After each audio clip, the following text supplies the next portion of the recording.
Welcome to the shorthand transcriptions YouTube channel. जो भी steno aspirants हैं, जो भी तैयारी कर रहे हैं, ज़रूर इस चैनल को भी सब्सक्राइब कर दीजिए और बेल आइकन को दबा दीजिए ताकि आपको नोटिफिकेशन मिले सबसे पहले। और अभी इस वक्त हम पार्लियामेंट्री रिपोर्टर के लिए डिक्टेशन रोज़ डाल रहे हैं, तो आप प्रैक्टिस कीजिए और उसको लीजिए। श्योरली आपकी स्पीड ज़रूर बढ़ेगी। और हाँ फ्रेंड्स, डेली आपको फीमेल वॉइस और मेल वॉइस दोनों में डिक्टेशन मिला करेगी। तो चलिए स्टार्ट करते हैं। Okay, 10 seconds। TC 510 volume 24 Kailash Chandra.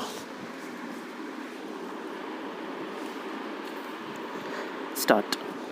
Mr. Deputy Chairman, sir, this discussion has came at an appropriate time when people in this country are very much concerned about the future of the press, its structure and its freedom, and therefore I welcome this opportunity to say a few words.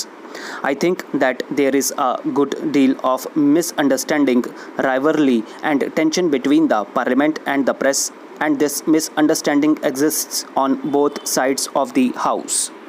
The usual attitude among the politicians is that if a newspaper supports their party, then it is independent, and if it criticizes their party, then it is the mouthpiece of the monopolists.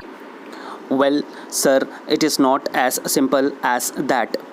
We all know that many parties, when they have been in power, for instance, the DMK, the CPM, all these parties have harassed newspapers when they have been in power.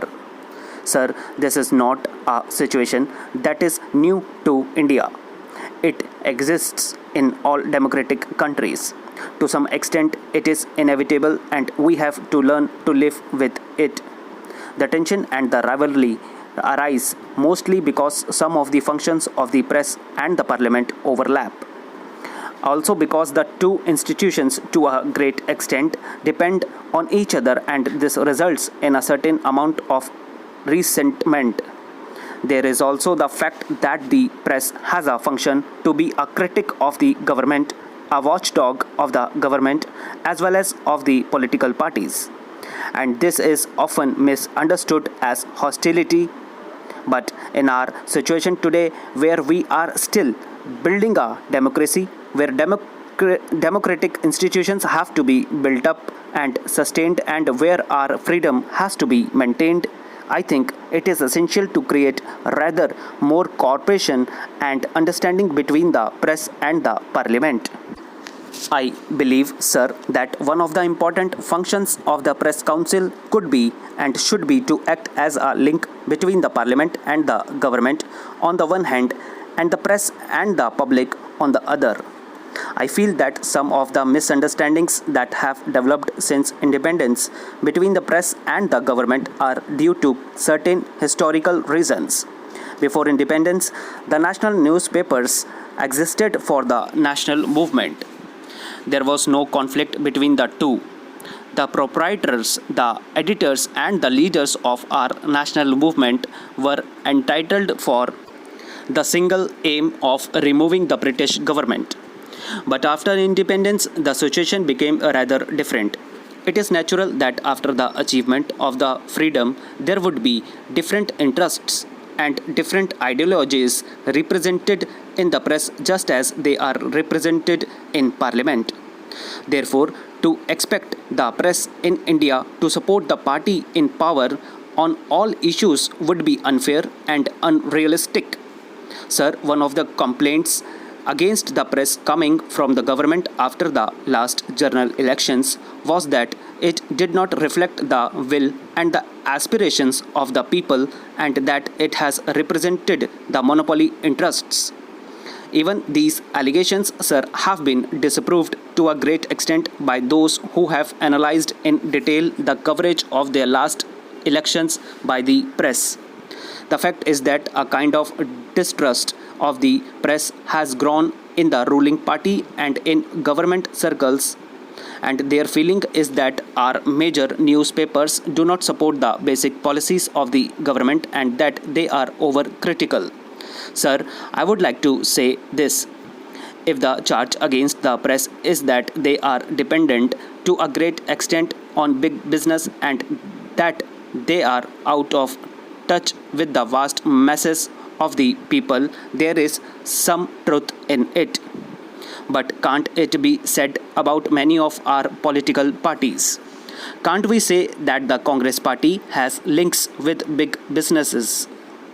Who can deny that many of our parties often lack a touch with the masses? So, sir, the press on the whole reflects what happens around it, and its situation is very similar to that of most of our political parties and of our political system. Sir, most journalists in this country would admit that there are many faults with the press today. One of the major faults which the members of the press have themselves repeatedly pointed out is that they are not in touch with the large rural areas in the country and they tend to cater largely to urban middle classes. But situation can ultimately be remedied only when we have higher literacy and education and development of rural areas.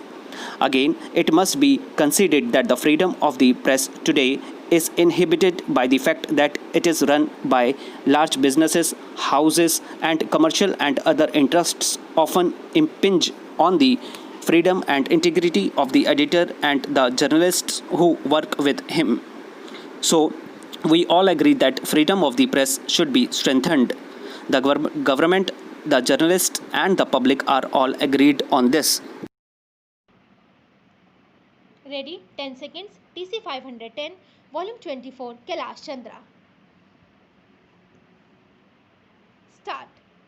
Mr. Deputy Chairman, sir, this discussion has come at an appropriate time when people in this country are very much concerned about the future of the press, its structure, and its freedom, and therefore I welcome this opportunity to say a few words. I think that there is a good deal of misunderstanding, rivalry, and tension between the parliament and the press, and this misunderstanding exists on both sides of the house. The usual attitude among the politicians is that if a newspaper supports their party, then it is independent, and if it criticizes their party, then it is the mouthpiece of the monopolists. Well, sir, it is not as simple as that. We all know that many parties, when that have been in power, for instance, the DMK, the CPM, all these parties have harassed newspapers when they have been in power. Sir, this is not a situation that is new to India. It exists in all democratic countries. To some extent, it is inevitable and we have to learn to live with it. The tension and the rivalry arise mostly because some of the functions of the press and the parliament overlap.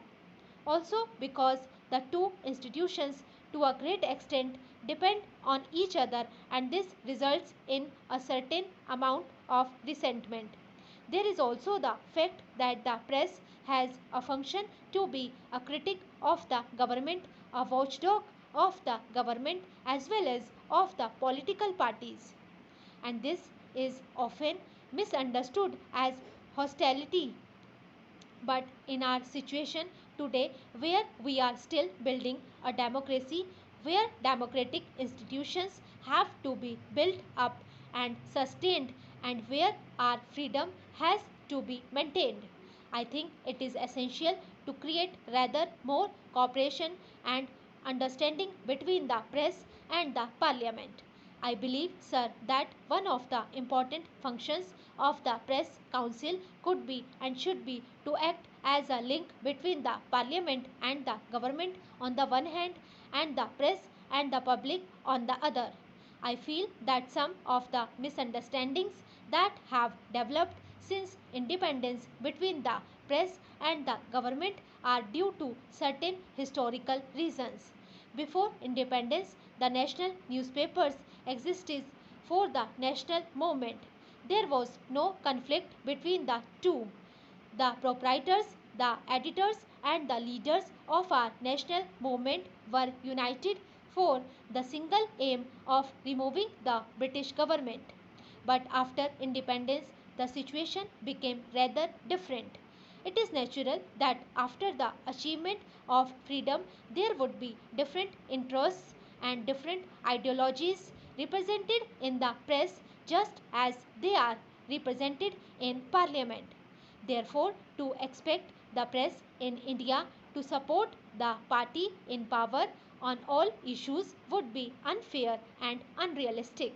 Sir, one of the complaints against the press coming from the government after the last general elections was that it did not reflect the will and the aspirations of the people and that it has represented the monopoly interests.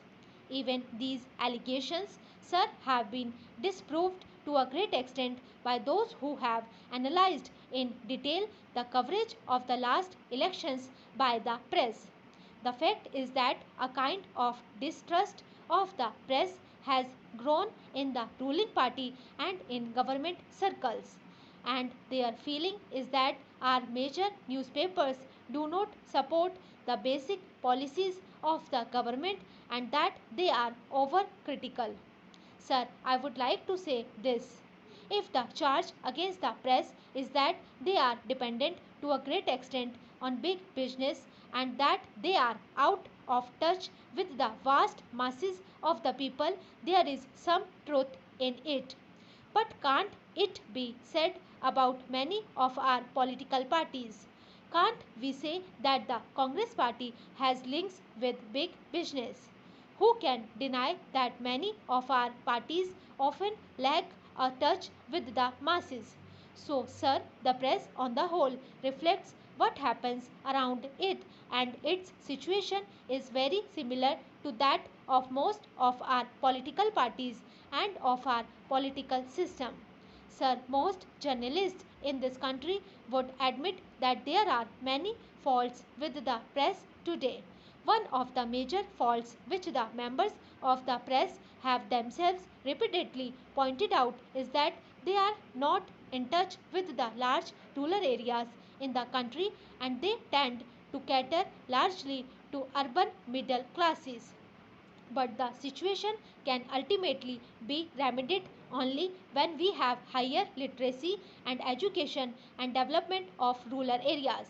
Again, it must be considered that the freedom of the press today is inhibited by the fact that it is run by large business houses and commercial and other interests often impinge on the freedom and integrity of the editor and the journalist who work with him. So, we all agree that freedom of the press should be strengthened. The government, the journalists, and the public are all agreed on this.